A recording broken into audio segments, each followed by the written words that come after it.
Olá, é realmente fascinante pensar na verdadeira mágica da engenharia que acontece dentro de um televisor clássico, sabe? Como é que ondas invisíveis se transformam em som e imagem? Pois bem, nessa análise didática preparada por mim, Silvano, técnico em telecomunicações, nós vamos mergulhar fundo nessa jornada incrível. Vamos desvendar juntos a tecnologia por trás da tela, passo a passo. E aqui está o nosso roteiro, o mapa dessa exploração técnica. A gente começa pela captação, o primeiríssimo contato com o sinal. Daí, seguimos para o processamento e para aquele momento crucial em que som e imagem se separam. Depois, claro, vamos investigar cada um desses caminhos e, no final, entender os sistemas de suporte que fazem tudo isso funcionar. Então, vamos lá. Tudo começa com um sinal invisível que viaja pelo ar. E essa primeira etapa, a de captação, é talvez a mais delicada. É aqui que toda a tecnologia precisa, digamos, pescar a informação certinha num verdadeiro oceano de frequências. A antena, essa é a nossa porta de entrada. As ondas de rádio batem nela e induzem correntes elétricas minúsculas, um sinal incrivelmente fraco mesmo. E esse sinal tão frágil precisa ser levado com todo cuidado por uma linha de transmissão, que podia ser aquela fita de 300 ohms das televisões mais antigas, ou então um cabo coaxial blindado mais moderno até chegar no coração do aparelho. E o primeiro circuito que esse sinalzinho encontra é o amplificador de radiofrequência, o famoso RF. Ele tem uma missão dupla e vital. Primeiro, amplificar a tensão do canal que a gente escolheu umas 10 vezes para dar uma força para ele. Segundo, e igualmente importante, ele precisa discriminar, ou seja, atenuar os canais vizinhos para não dar interferência. Pense nele como porteiro do sistema, sabe? Garantindo que só o convidado certo entre na festa. Ok, com o sinal certo já capturado e um pouco mais forte, a gente avança para a etapa de processamento. E aqui, antes de mais nada, o sinal precisa ser padronizado. Ele tem que ser preparado para a grande divisão que vem logo a seguir, a separação entre som e imagem. E é nesse ponto que a gente encontra uma das sacadas mais geniais da engenharia de rádio: a frequência intermediária, a AFI. Imagina só o trabalho que daria construir circuitos diferentes para amplificar e filtrar cada canal de TV que existe. Seria muito ineficiente. Em vez disso, o receptor, de um jeito muito esperto, converte qualquer canal para uma única frequência padrão. Isso simplifica todo o resto do aparelho de uma forma absurda.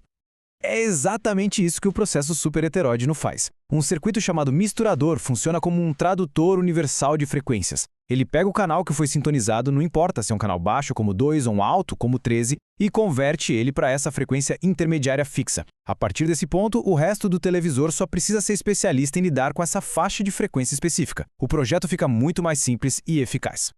O próximo desafio é manter a estabilidade. Aí entra o controle automático de ganho, o CAG. Ele funciona como nivelador de volume automático para o sinal. Se o sinal que vem da antena está fraco, talvez pela distância, o CAG amplifica a amplificação no máximo. Agora, se o sinal chega muito forte, ele reduz. O resultado é um sinal com nível de saída sempre constante, que pode ser amplificado em até 10.000 vezes para se tornar perfeitamente utilizável. Então vamos recapitular. Chegamos num ponto crucial.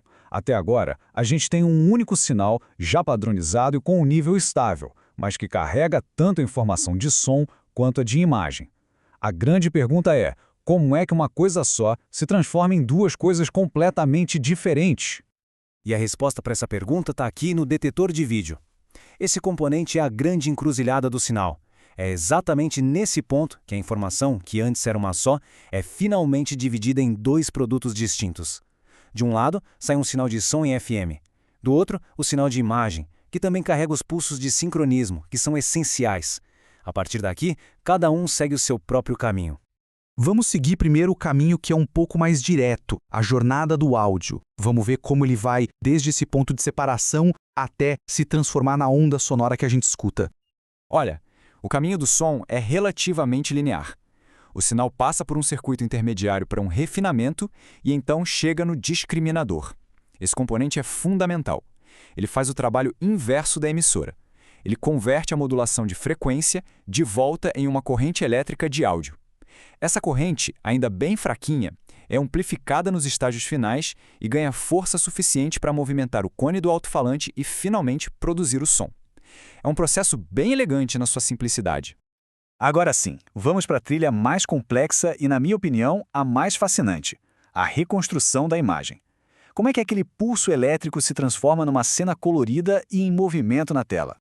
A base de tudo, o esqueleto de toda a imagem, é a luminância, o sinal Y. Ele carrega toda a informação de brilho, de contraste, de detalhes. Basicamente, é a imagem preto e branco. E esse sinal fundamental é enviado ao mesmo tempo para os 3 canhões de elétrons do tubo. É interessante que, se a cor falhasse, só a luminância já nos daria uma imagem completa e bem nítida. Mas e a cor?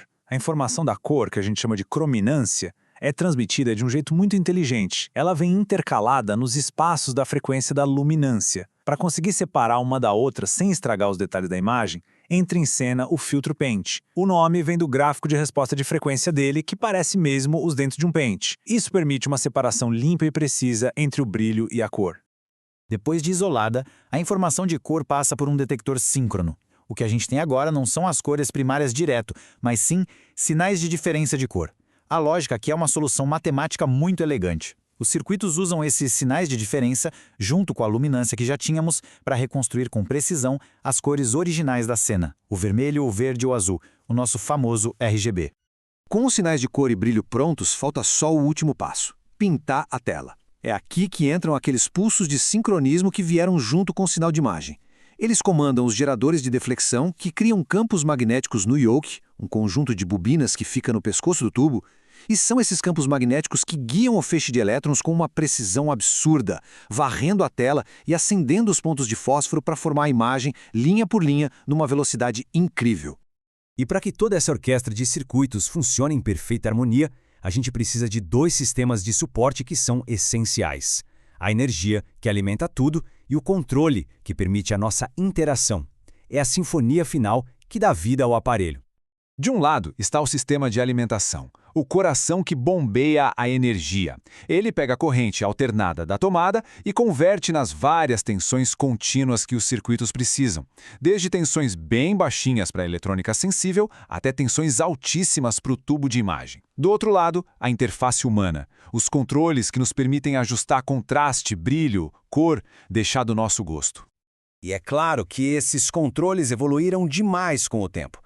A gente saiu dos botões totalmente manuais para circuitos automáticos, como o controle de tom de pele, que já tentavam manter a imagem mais consistente. E, finalmente, chegamos à conveniência dos controles remotos por infravermelho, com todos os ajustes feitos por menus na própria tela. Em resumo, o receptor de televisão é uma verdadeira maravilha da engenharia. Ele coordena em tempo real processos de amplificação, tradução de frequência, separação de sinais e reconstrução de luz e cor. O que a gente vê como simples entretenimento é, na verdade, uma sinfonia de sinais elétricos, complexa e muito precisa. Bom, espero que esta análise técnica tenha sido esclarecedora. Para que esse tipo de conhecimento alcance mais pessoas, a inscrição no canal, a curtida e o compartilhamento são muito importantes. É isso que torna o conteúdo relevante e ajuda a levar um conhecimento técnico de qualidade para mais gente. Fica aqui meu muito obrigado pela companhia